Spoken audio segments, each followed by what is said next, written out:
Rack and roll, shadows of Centris. Akana frowned as no one came to the door. Her wing molded into a hammer to pound on the door again, harder this time. No way her foolish daughters wouldn't hear it. They don't hear it. She sighs to herself and begins digging through her purse for her communicator. There's a lot to go through. She has a lot of little packages to deliver all over the city in between her visiting her daughters, off day or not, and she needs to visit these two. Nita and Nika are not the brightest children she's ever had. They were born during a very stressful time, and it clearly did something to the girls' minds as they were nowhere near as bright as the rest of the family. Her being in the middle of a long, drawn-out and vicious argument with their father while they were growing up certainly didn't help. Thankfully, it calmed down in the last few years of raising the girls, so the last touches of their development had been peaceful. But that's the problem when you have a mother and father who are best described as stubborn shits. The fights last a very long time, too long, but they always end, not with a bang but with a whimper. She considers dialing their numbers, then remembers that they both do a lot of work as guards for people that tend to get huffy about excess noise. So instead, she turns on the tracking function to check where they are. She wants to see her girls, and surprising them after work is probably a better idea than interrupting their workday. It takes a moment for the application to fully start up, and her eyebrows climb up in surprise. They're in a public park not far away, a park that has been partially rented out for a get-together. Were they hired as security? What would they be doing there? Still, they might be on the job, so it's best not to call them, but she can swing by and at least take a look without bothering anyone. So she gets moving, and after clearing to the balcony of the building, she dodges a Sonier coming in with a backpack full of what looks like a lot of fruit and vegetables. "Excuse me," the gigantic Batwoman says, before Knuckle walking further into the building past her. After the big girl is past, Akana flitters up to the edge and then takes off. The height of the apartment building is enough she doesn't have to climb or fall much to get into the safe zones between the lanes of traffic. Her flight takes her quickly from spire to spire. The Metak traditional roles of guards, messengers, and skirmishers means they're as quick as they're mean. The air and Axiom both fill her wings, and she turns her flight from a frantic flutter to a stately glide. Her wings stretch out to nearly 10 times their usual size, more proportionately akin to a bird or bat that cannot supplement their soaring skills with Axiom. Over 3 spires, her wings easily carry her without even the slightest hiccup, and she soon finds herself soaring over the park in question. Below her is a large group, about maybe 25 people, less. Not a very big organization to be sure. As she swoops down for a better look, she can't help but notice that it seems to be mostly rabbis, bouncing around and setting out a large meal as 3 figures, men, prepare something near the center. 2 of them are very dark-skinned, and the third is much paler. He appears to be performing some kind of maintenance on the device the other 2 are working with. There's a Lydris woman speaking a great deal with a fabulously well-dressed Snikt as a Lyrak woman listens in while braiding the hair of one of the Lydris woman's heads. Then she spots her daughters and she nearly falls out of the sky. "They're pregnant," Akana demands herself before rescanning the crowd. Her daughters are both ready to pop from the looks of them, and they're speaking to a moderately pregnant Pavarus woman who has a stark white coloration that Lady Tycanped, Speaker of the Council, shares. Almost everyone is pregnant, the men being the only exceptions. No doubt, though, they have a lot to do with why everyone's pregnant. She swoops lower and is spotted by the crowd. Her daughters turn and regard her, joy blossoming on their faces. So it wasn't hatred. That's a good sign. Probably just carelessness and forgetfulness. "Mom!" Nita exclaims. "Mother!" Nika follows her sister's cheer. Thankfully, neither girl rushes at her and lets her come to them. "Nita! Nika! You don't call. You don't mail.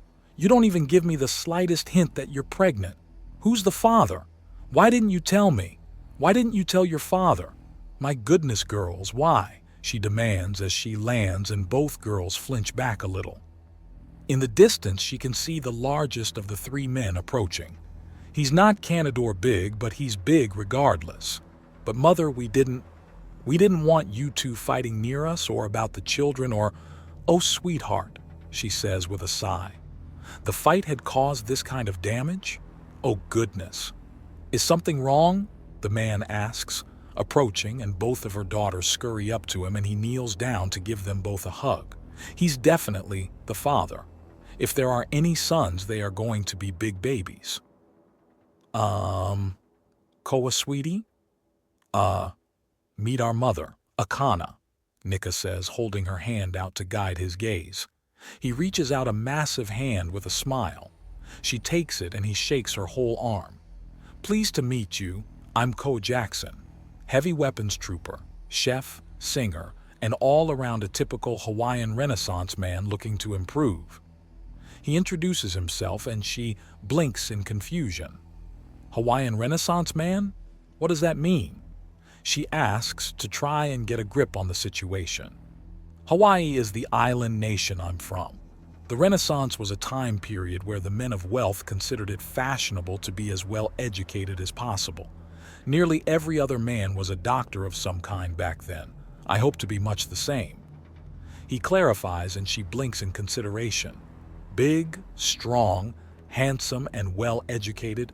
My daughters, where did you find this man? Akana asks in surprise and Koa chuckles. They were fiddling with a chemical scanner in public and caught me about to eat something that registered as highly toxic. Koa says, so they saved your life? No, but they've certainly enriched it in their special way. My kind humanity are extremely toxin resistant. We're not immune to toxins, not completely, but our digestive system is so robust that we can eat foods that even Canador are leery of. Koa explains. Really? Those girls can digest almost anything organic. One of our favorite flavorings for food is known the galaxy over as pain kernels. They're just flavor to you? I'd have to eat them straight in order to have even a mildly negative reaction. Koa answers and Akana blinks in surprise. The Canador have specialized organs to deal with excess toxins, but that would mean, so you have what's it called? A kidney. Two, actually. Slightly smaller than a Canador's, but both work just as well, and if I was the size of a Canador, each would be somewhat larger. Koa explains. Is that the mother of your girls, Koa? The other dark-skinned man calls from the device. It is, Koa calls back. Would you care to join us for lunch? We all have a bit of a day off, so we're spending some time together, my friends and I with our wives. So not exactly a family affair. Friends are the family you choose. We have no blood in common, but the two men back there are my brothers in every way that counts, Koa explains. We're in charge of the grilling part of this little barbecue, making sure everyone else is fed before we add in our own personal sauces to the bits we're going to eat. They can't be that bad. We've been approached by law enforcement about how their chemical scanners pinged us as having chemical weapons twice. Koa mentions, and there's a bit of a bang as the lighter-skinned man closes up the panel. And done. I don't know what happened to this cooker in the past, but it must have been shaken like a paint can to have so many induction lines out of alignment like that, he says, standing up and brushing off his hands to get some residual dirt off. And we have heat. Nice going, Reggie. Hey, Koa, we need our head chef, the other man calls out. Coming, Amadi, Koa calls back to the others. You're welcome to join us. This little family get-together can include you. Of course I'm staying. Good grief. My own daughters didn't even tell me about you. I'll have to bring in my husband and sister wives as well. It's ridiculous that this has gone so long without us hearing about it. No, Nita exclaims. Mother, please, we don't want you to bring father here just to fight. Nika clarifies and Akana sighs. Ma'am, is it true that you and your husband are in a unhappy relationship? Koa asks, clearly trying to be delicate and diplomatic. No, that's not what happened. My Garos and I are very stubborn, very, very stubborn. We got into an argument and it kept going for nearly 20 years. Eventually, we agreed to just let it lie, but it was still most of Nita and Nika's formative years. We never really hated each other, but there was a long period where we couldn't stand each other, which led to the worst assumptions possible from my daughters because you don't tell your children about the things you hate about your loved ones. That's a relief. I vaguely recall the term hate fucking being used at one point, and that's just, no. Goddess, no. If a relationship is anywhere near that bad, you get a divorce. You have eternity to find something that isn't pure poison in your life. So make sure you find something you want to be part of, Akana says, and Koa smiles. Excellent, that's the best news I've heard in... He cuts himself off as Nika gives a sudden gasp of shock. Is something wrong? Just a kick. A kick? From the looks of you, you should be just about ready to pop, Akana says, and Nika shakes her head. We overdid it in the early days. We've got a big batch on the way, but it won't be for a few more months, Nika says. But they're already feisty little fighters. Deep Scan says they have the extra organs and bits that humans have, the things that let them live in Null without problems. Unfortunately, that means they need a lot more food, so how about I get cooking? Koa asks, kissing Nika and then Nita on the top of their heads and then walking away. This is why you girls need to talk to me more often. I was actually worried about you, but instead you have that much man and so much affection from him. Yeah, he's pretty great, Nita sighs. So those rumors I heard about, them being big cuddle monsters, is accurate? Yep, always ready, always happy, Nita says, and Nika shakes her head.